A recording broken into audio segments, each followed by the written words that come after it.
What's up, guys? Jordan McAbee here, fantasyracingonline.com, home of the Slingshot Fantasy Auto Contest, and we're going to talk about Michigan today. We're back with a no same-day qualifying. So the Cup Series is at Michigan this week. It's a 2-mile track. It's I believe it's a D-shaped oval, if I remember right. Kyle Larson's on the pole. We'll go through the starting lineup really quick. Kyle Larson, Chase Elliott, Ryan Blaney, top three. Got DiBenedetto starting up there, Martin Truex Jr. There's a lot of place differential plays this week, which I think is going to make it very fun to build slingshot lineups because you can go many different ways this week.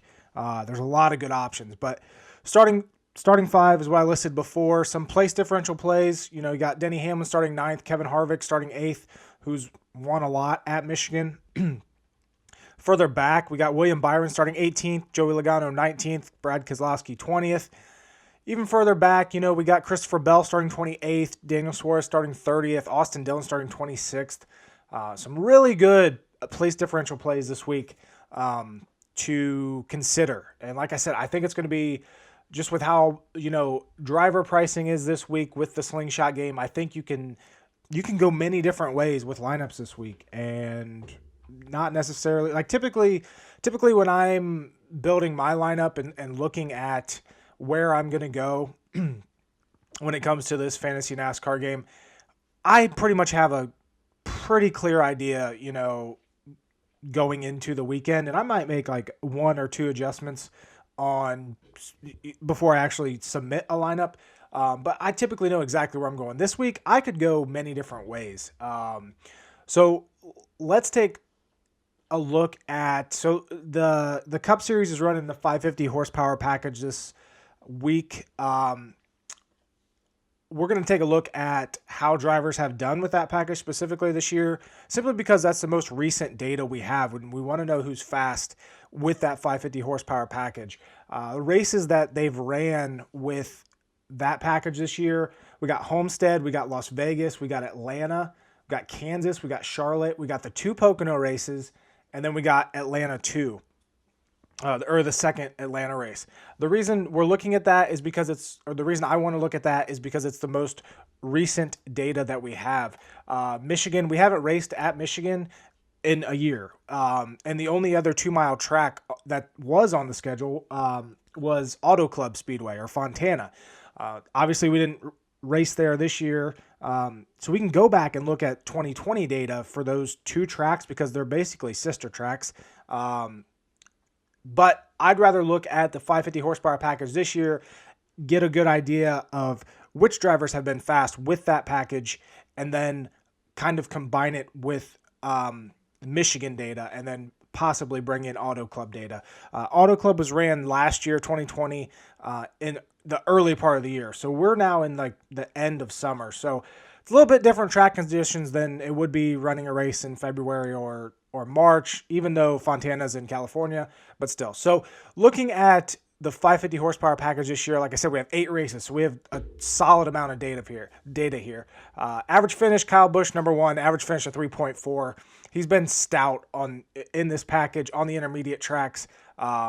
Very good this year. Kyle Larson, of course. What else do you have to say? William Byron, 3rd at 8.1. Hamlin and Harvick, top 5 ranking. Hamlin 8.6, Harvick 8.8. Then we got Alex Bowman, Brad Keselowski, Martin Truex Jr., Ryan Blaney right there in that 9 to 10 average finish range. When it comes to average running position, Kyle Larson just blows everybody else out of the water. 4.6 average running position over those 8 races. What's interesting is Kyle Larson only has 2 wins. So Kyle Larson won at Las Vegas, and he won at Charlotte. Finished second in the first Atlanta race, finished second in the second Pocono race. Should have won the first Pocono race, but finishes are all that matters oftentimes in fantasy NASCAR. Also with 2 wins in this package this year is Kyle Busch. He won at Kansas after the tire debacle, which you remember Kyle Larson dominated that race. And then he also won at the second Pocono race. Remember, he had transmission issues that race, but was able to get a long green flag run to end that race. Didn't have to pit or mess with downshifting and had a car good enough to win the race as long as he didn't have to do that stuff. So I think definitely Kyle Larson, Kyle Busch are the top two in the 550 horsepower package this year. Both have been very strong here at Michigan in their careers. There's no reason to think that those two aren't going to contend for a win. You look at Kyle Busch. He won here back in 2011, hasn't won since, but at the same time, he hasn't finished worse than 6th here since 2017. Also hasn't finished worse than 10th here since 2016. Kyle Larson, if you remember back to his Ganassi days, he won 3 straight races here at Michigan, 2016, the fall race, and then the 2 2017 races. Didn't really dominate. I mean, he dominated the June 2017 race, but, leading 41 laps in the 2016 August race, that's not dominating. He only led 2 laps in that 2017 August race. I was there. It was late restart. Kyle Larson grabbed it on the late restart and got the win for his 3rd in a row. But definitely you have to think that Kyle Larson is the favorite to dominate this race on Sunday. He's starting from the pole, which surprisingly, Kyle Larson hasn't started on the pole too often this year. Like with how much he's been dominating, with how many wins he has, you'd think he'd have more poles this year. Pulling up his season stats. So he technically started on the pole at Bristol Dirt. He had to start in the back in that race, finished 29th. Started on the pole at Charlotte Coca-Cola 600, completely dominated that race and won it. Started on the pole at Sonoma, 57 laps led at Sonoma. It was a great dominating day, won it. Pocono, the first race, he didn't dominate by any means. He only led 15 laps, but he would have won it if his tire didn't blow in the final corner. And then Texas that was the All-Star race. So that was his only other pole. So Larson has 4 poles this year in points-paying races, 2 wins, should have been 3 wins, and obviously Bristol Dirt was kind of just a mess. So definitely have to think, though, that Kyle Larson is the favorite to dominate this race. With his history here, with how that team is running right now, with how he's done in the 550 horsepower package, it has to be a contender. Interestingly enough, we'll look at my algorithm predicted finishing order this week. It's got Martin Truex Jr. Winning, which I find very surprising. I just let it run the numbers and it spits this out. So I'm not going to sit here and argue with it. I could see Truex winning. He's never won here at Michigan, but crazier things that have happened. He's running the auto owner scheme, which, if you followed me for very long, you know my theory with Martin Truex Jr. and that auto owners racing scheme. But it's got Kyle Larson right there as well at 39. Both Truex and Larson are neck and neck in the power index, 39. Got Denny Hamlin projected to finish 3rd, Chase Elliott 4th, Kyle Busch 5th. I think Kyle Busch is a little bit undervalued by the algorithm this weekend, just with how he's running both in the 550 horsepower package this year, as well as at Michigan, over the past 4 years. Kyle Busch definitely could win this race. I think he should be a little bit higher, but like I said, I let this thing run the numbers and it spits out the results. Got Blaney at 6th, Harvick 7th, which, judging by Harvick's record here at Michigan, is probably a little bit undervalued, but at the same time, Stuart Haas is struggling a bit. Harvick's won the last 3 Michigan races. He's won 4 of the last 5. He's finished 2nd in 5 of the last 6. Just always a threat here at Michigan, so you can't count out Kevin Harvick at this track, especially with that Ford power. Michigan is a big 2-mile track. It's technically, I believe, the fastest track, non-super speedway on the schedule. So it requires those engines to make a lot of power. Going into turn 1, they're going to hit over 200 miles an hour. So definitely like the Fords from that aspect as well. I mean, you have to like the Chevys. They've been strong all year. Going back to so tires this week, I tweeted it out. Let me find this tweet real quick on which tires they are using. So they're changing the tire combination from what they ran last year. Shameless plug here. If you don't follow me on Twitter, go ahead and do so at Fan Racing Online. I post a lot of good stats. I post very good bets. and definitely when you or when betting lines move a lot, it's nice to get in on these bets early. And I tweet them out before I do anything else, before I write any articles. But anyway, tires being used at Michigan this week, same as last year on the left side. Right side, they changed the tire to the ones used at Kansas and Las Vegas this year. Kyle Larson had the dominant car at both Las Vegas and Kansas this year. So let's take a look at the green flag speed from those races. This is Las Vegas. Kyle Larson, best green flag speed. He also won the race. Keselowski was up there. Blaney was up there. Hamlin, Byron, the typical contenders. That was the race that Chase Elliott got damaged early. So he had one of the strongest cars early in this race. If you remember, I remember well because I was very heavy on Chase Elliott and Alex Bowman this race. Alex Bowman had a late tire issue, ended up finishing 27th. As you can see, he was 6th in green flag speed, had a lot better car than that. And Chase Elliott was contending for the stage 1 win. He got some damage. They came in and for whatever reason fixed the damage, and it just ruined his car. For whatever reason, I don't know why. His car was plenty fast with that. He had damage like on the side skirt, and for whatever reason, he was perfectly fine with the damage, and then they came in and fixed it, and it just derailed their day entirely.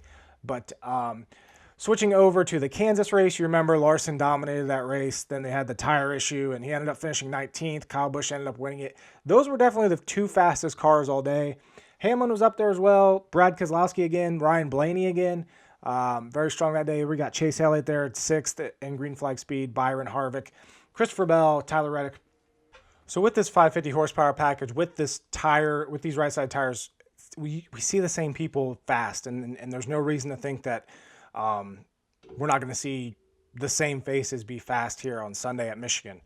So let's just go break down and kind of who I think is a viable option in the Slingshot contest this week. Like I said, there's plenty of options. So Kyle Larson, 12,500 coming into this weekend.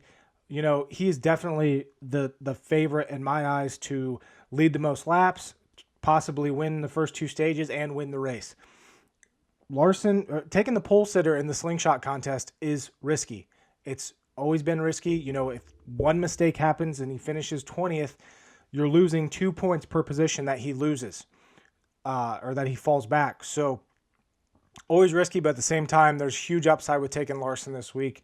With that being said, to go on the safer side, I think you can build your lineup with some of these other guys' place differential plays. So obviously Denny Hamlin, I think, is going to be a top 5 threat.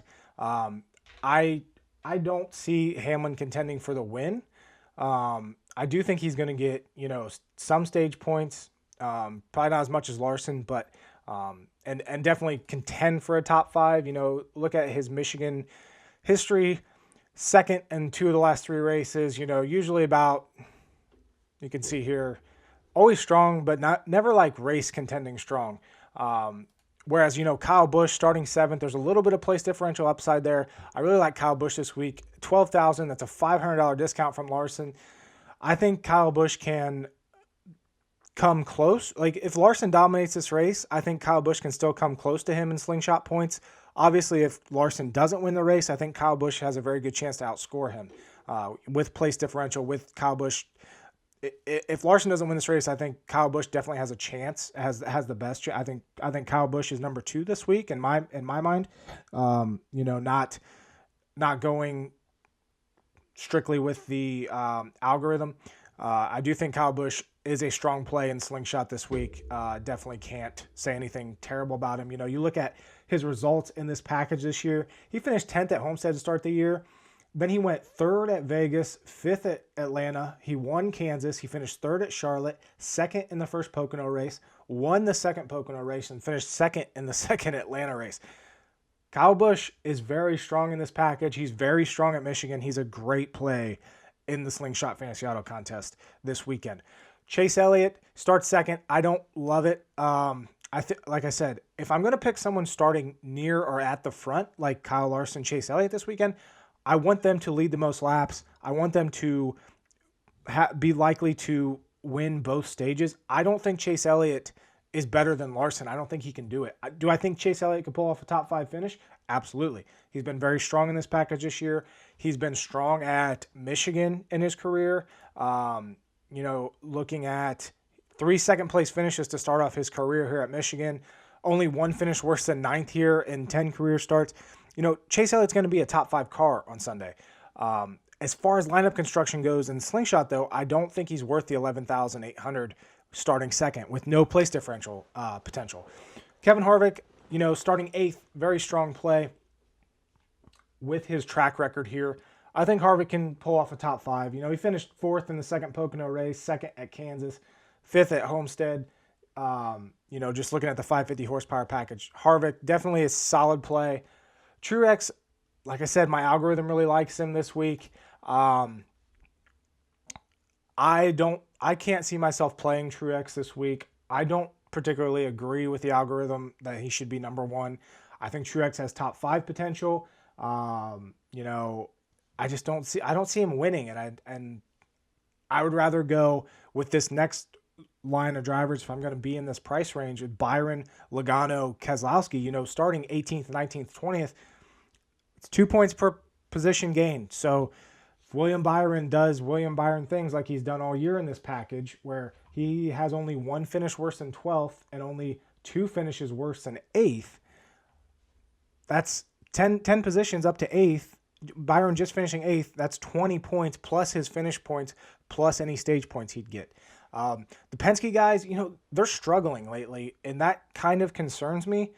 It probably shouldn't, but it does. And Logano especially. So we'll pull up recent 2021. And a lot of this might have to do with the schedule, but at the same time, so we look at Logano. He finished 4th at New Hampshire, but 10th or worse in 5 of the last 6 races. Would a top 10 finish out of Logano be good this week in the Slingshot contest? Absolutely. Him starting 19th, that's solid place differential. Do I think he's a very safe play. Do I think he makes it into the top lineup this week? Not necessarily. Could he? Yes. We've seen Logano do very well here at Michigan in the past. 5th and 8th last year. He won here in 2019. He won in 2016. Both those races, though, he started on the pole. And he won in 2013 also starting on the pole. I think Logano has top 10 potential. He's like I said, he's a very safe pick.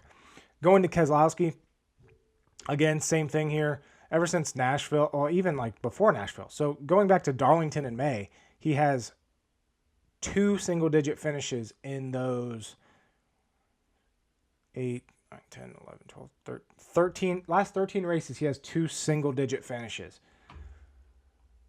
I don't like that. But at the same time, he's been sneaky good in this 550 horsepower package. So Keselowski, 2nd at Vegas, 3rd at Kansas, which those are the 2 races that ran this same right side tire.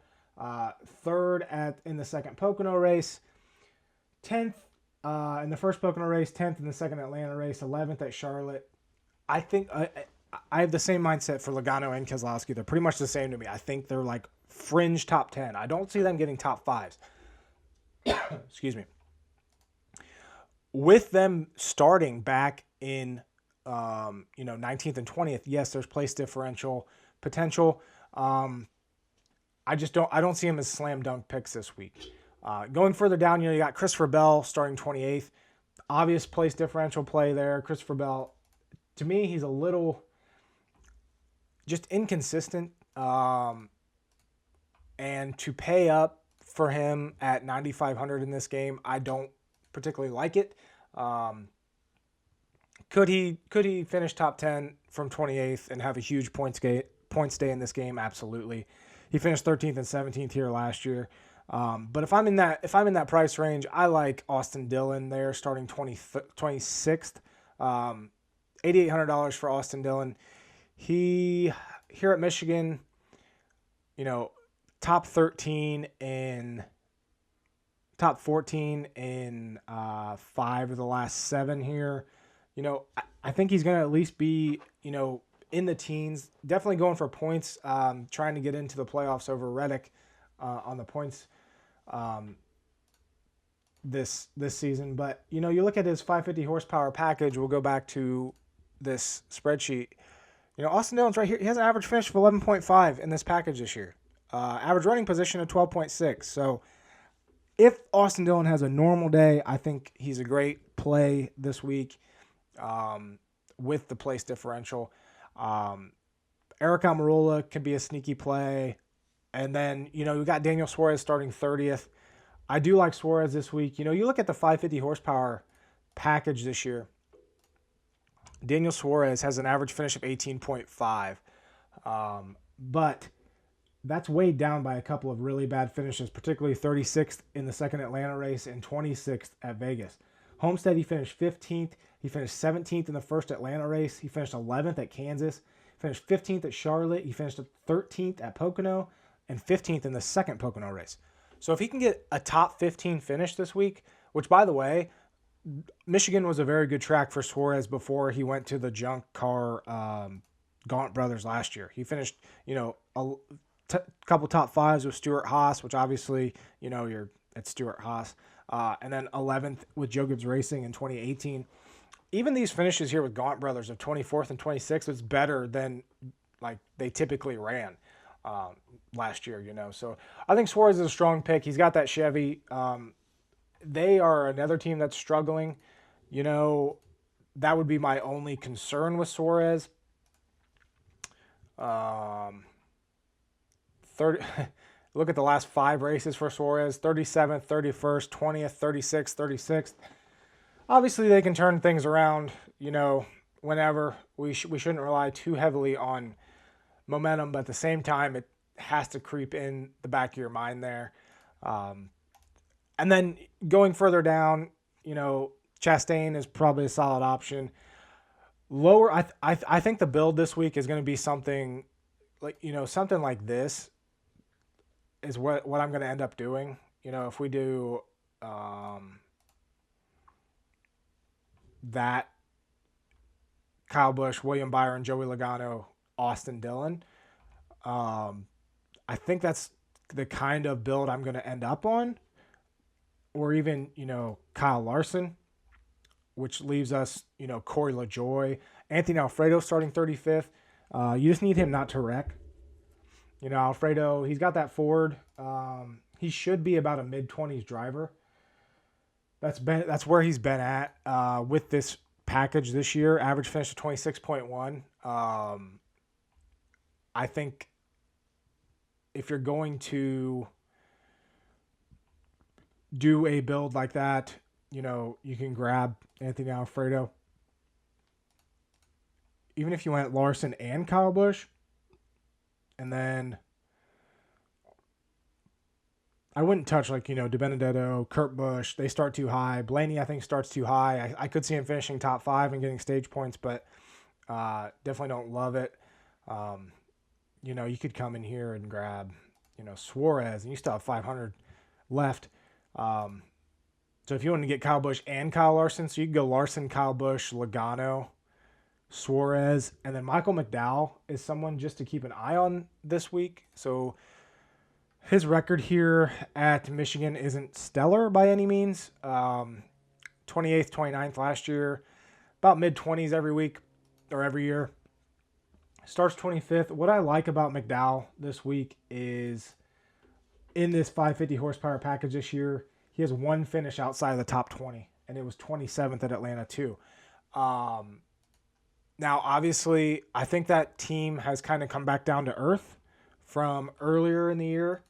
You know, you look at these last 5 races, no finish better than 21st, 4 finishes of 25th or worse.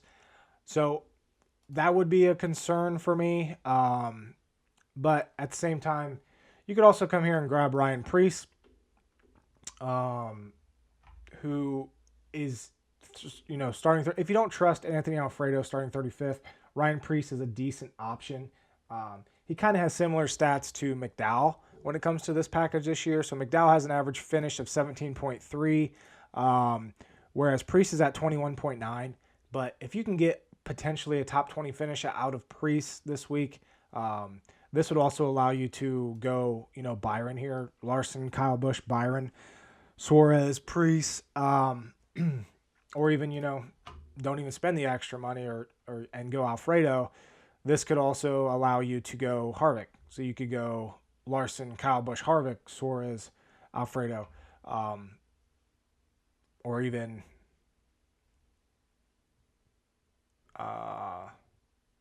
never mind my train of thought there. But yeah, so I think that's how this build ends up this weekend at Michigan. I think the top way to attack this is to go with 3 higher price guys, 3, Larson, Kyle Busch, Byron, Logano, Keselowski, 3 of those guys. And then, the place differential plays of maybe Bell, Austin Dillon, Daniel Suarez. Who else is a solid option here? Maybe Cole Custer. It's always, you never really know what you're getting with Cole Custer. I do think Eric Almirola could surprise some people this week, but definitely not a guarantee. I still like, Austin Dillon and even Daniel Suarez better than Almirola. But I do think, this is going to be the top scoring build this week. It's just about, getting the pieces in place, the right pieces in place, and hitting the lineup. But I think that's how the build's going to go is, 3 of the top guys and then Suarez or place differential here, and then one of the lower guys of Alfredo or Preece or even LaJoie. I talked about LaJoie in the article, or even Mcdowell. So I don't think you need to go down to the Cody Wares. This is a high horsepower track. The backmarker cars aren't going to perform well. We don't see many wrecks here. So yeah, that's all I got this week. Reminder, I'm going to be at the race on Sunday. So if you play any of the games on my site, they won't be scored or anything until probably Monday, maybe Sunday night. We'll see how everything goes. If you're at the race, DM me, send me an email, let me know. We'll meet up. I'll be there in the morning and be walking around and everything. And it's always fun to meet fancy NASCAR people. And yeah, hopefully we get a good race. Hopefully it's not another crazy one like Indy Road Course was. But good luck with your picks. 2 weeks to the playoffs. We got Michigan, then we got Daytona. So we basically have one normal race in between 2 crazy races of Indy Road Course and the unexpected Daytona. So enjoy the normal race weekend. Good luck with your picks, and I'll see you next week. See ya.